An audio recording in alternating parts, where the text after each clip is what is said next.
Good morning and welcome to Rising. We've got a great show for you today. Olayemi Olorin and Emily Jashinsky are in for Team Rising. We'll be discussing the Supreme Court taking up a challenge to Roe v. Wade. Plus, Glenn Greenwald and Kim Iverson will join us later on. But first, the CDC has confirmed the first U.S. case of Omicron in San Francisco, California. Now, according to the CDC, the individual was fully vaxxed, has mild symptoms that are improving, and is self-quarantining. Dr. Fauci addressed reporters on the logistics of the case. Let's take a listen. Here's what we know right now. The individual was a traveler who returned from South Africa on November the 22nd and tested positive on November the 29th.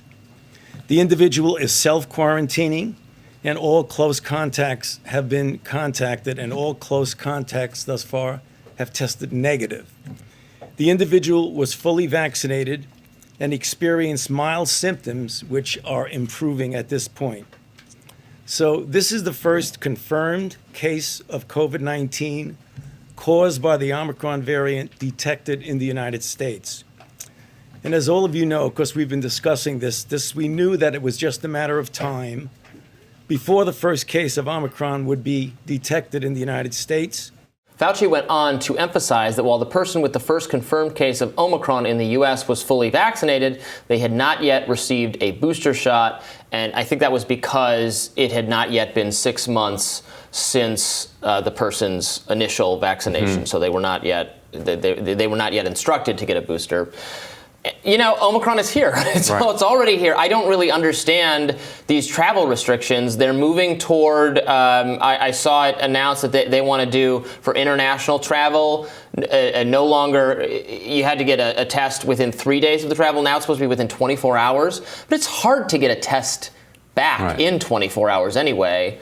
Yes. I don't like. It's expensive. It's expensive and extremely difficult to get it turned around that quickly. Yeah, it's difficult here because again, the FDA has really dropped the ball on approving tests. So, but like, what are we trying to prevent? It's here already. People are going to get it. People who are vaccinated are going to get it, and if they're vaccinated, they're probably going to be fine. And you know, we can still whatever protections we need to take from the super at risk and the elderly, but for everybody else. Get vaccinated. If you refuse to get vaccinated, like that's on you. Right. We could do this forever. We could literally do this forever. And I can also break some big news right here on this show. Delta is already here. Everywhere. Yes. In the United States and around the world. Yeah. And it causes mild and also lethal symptoms. Right. Just like Omicron. Right. In fact, we don't know yet, but Omicron may actually be a milder variant. Fingers crossed, we're hoping. A more transmissible but milder variant, which is the way that evolutionary pressure tends to work on viruses. It doesn't mean that every mutation goes in that direction, but it's possible. So we'll find out. So we maybe, it's like the castle's on fire and we're closing the gates. Right. It's already here. Hate to tell you. It's already here. And so South Africa's COVID cases nearly doubled in just one day, going from 4,373 cases on Tuesday to 8,561 cases Wednesday following the discovery of the new Omicron variant. The variant has been identified in at least 24 countries around the world, and while Omicron is becoming the dominant variant in South Africa, the government is considering vaccine mandates. Meanwhile, here in the U.S., a group of Senate Republicans are threatening a government shutdown over the Biden administration's vaccine and testing mandate for large employers. Federal funding is set to lapse at midnight on Friday.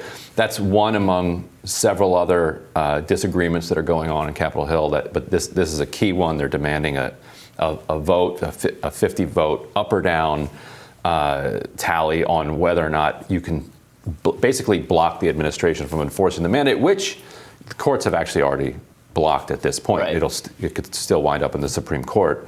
But yeah, Republicans are, from what we're hearing on Capitol Hill, we should have a deal on this and not have a government shutdown on Friday over this, but we'll see. What do you think?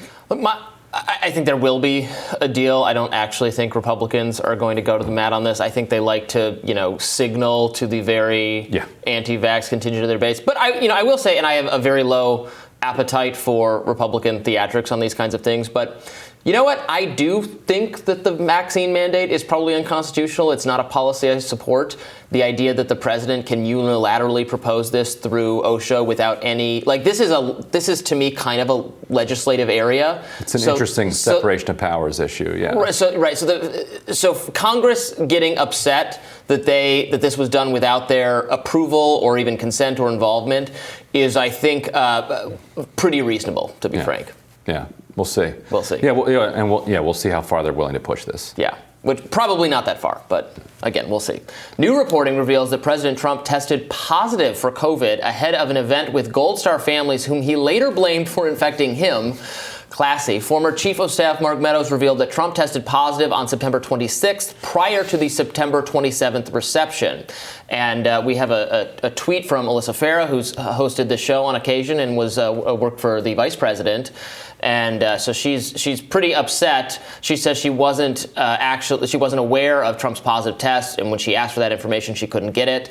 This was him putting multiple people at risk. Again, assuming this reporting is coming from Mark Meadows' new book, so this is what Mark Meadows is saying. Right, and a couple people have since confirmed that it's true. Yeah. Although Trump denied it, and then Mark Meadows retweeted Trump's denial of it. Did he? Yeah, which is classic.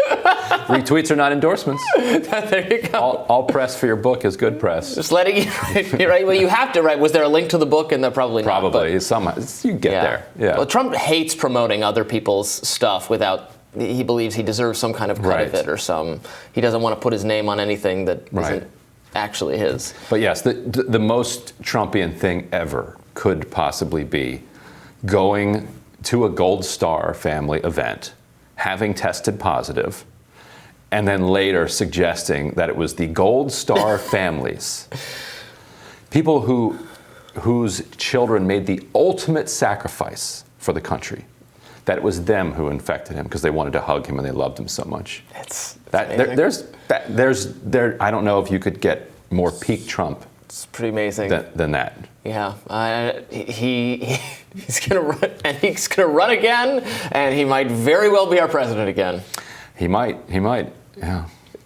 And we'll find out if how natural immunity works. Plus, he's gotten the vaccine. Yeah. So there you go. And if he were to become president again, then we'd have then the vaccine narrative would flip again, right. And it would be the Trump the vaccine saved lives. Get it? Vaccine. They're like, I'm not getting my booster shot. This was invented under a fascist regime. So yeah. I mean, we joke, but we definitely did have Kamala Harris. Yeah. Saying like, no way would I get the Trump vaccine. That there was all of this concern that Trump was going to pressure the FDA and push the science beyond what it was ready for, and so if it was Trump, that they would not be they would not be comfortable. So they should at minimum be able to understand the other side's similarly irrational resistance to it. Yeah. Well, and those partisan terms, I think there are reasons that you can. And I wish skeptical. Trump had pushed the FDA more. I wish Biden is fighting, has feuded with the FDA in recent weeks to get them to move more quickly on boosters. There was some feuding that Deborah Birx did with the FDA during the 2 summers ago. When they were just being ridiculous, gathering the data. There's some good reporting from, I think it was from Gottlieb's new book about the difficulties she had trying to get them to do anything rational at any phase of the pandemic. Right. So, being the hostility to the bureaucratic part of the, Yeah, Yeah. totally. So anyway, we'll tell you what's on our radars coming up next.